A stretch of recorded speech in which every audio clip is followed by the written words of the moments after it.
Well, I don't know how long it's been since your family lived in an Orthodox world. Because my father grew up in the Syrian Sephardic Orthodox Jewish community in Brooklyn and Deal, New Jersey. And he would periodically get the word apikoros thrown at him because he would ask questions beyond the questions you were allowed to ask. That is, you're allowed to ask the details of how high should the eruv wire be to define. That kind of question you can ask. But I don't buy this eruv legal fiction anyway. You can't ask that question. You know, there are certain questions you can go too far. There's actually a funny Talmudic story about a rabbi who was thrown out of the assembly because they were defining when a chicken is lost or still in the orbit of the property of the owner.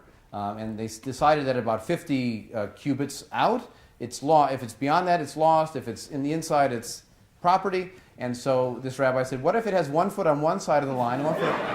And they chucked him from the academy because they didn't want it. So it's not all questions. So getting back to the ones, I'll go in backwards order so I can think of an anecdote from the Sephardic world as I'm talking.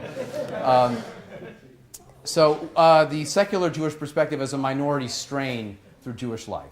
Now, this is something that Sherwin used to talk about a lot, what he would call the underground tradition, that there was always a kind of skeptical Jewish thought running through Jewish life. Now, as someone trained in Jewish history, I don't see that. Unfortunately, that's not one of the themes in the book, because without evidence, it's hard to, I mean, part of our point is if there's no evidence, you don't make the claim. Well, so if there isn't evidence, you don't make the claim. But there are certainly episodes in Jewish history where this kind of critical, secularized thinking pops out. So there's a rabbi in the 1st century and 2nd century of the Common Era whose name was Elisha ben Avuya, but he's known as Acher, as the other. They didn't want to use his name, even though they do cite some of his teachings in other parts of the Mishnah.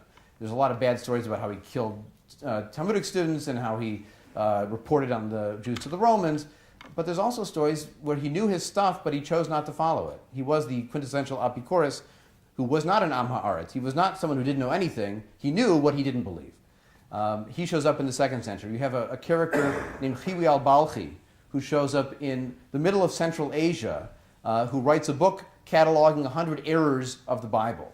And we don't have Chiwi's book, but we have Sadia Gaon's response to Chiwi's book that quotes a lot of his criticisms and then gives rebuttals. So it's a little bit like learning about the Democratic Party from the Republican Party website. So it's a skewed perspective, but you can get some kernels of truth there. So we have episodes that pop up like this. And by the way, Spinoza wasn't the only one to challenge rabbinic hegemony in Amsterdam even. There was another man named Uriel da Costa who was forced to retract, but he had the similar kind of criticisms that Spinoza offered. So this episode pops up again and again, and I think what that demonstrates is that religion in the end is a human creation and in response to the human experience. Why is it that every culture seems to have a prohibition on incest? That every culture prohibits stealing? Well, because it's part of the human experience.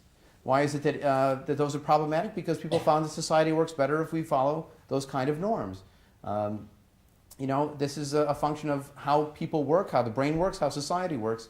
They didn't have to go to Sinai to get the rule. They had the rule and they projected it back to Sinai.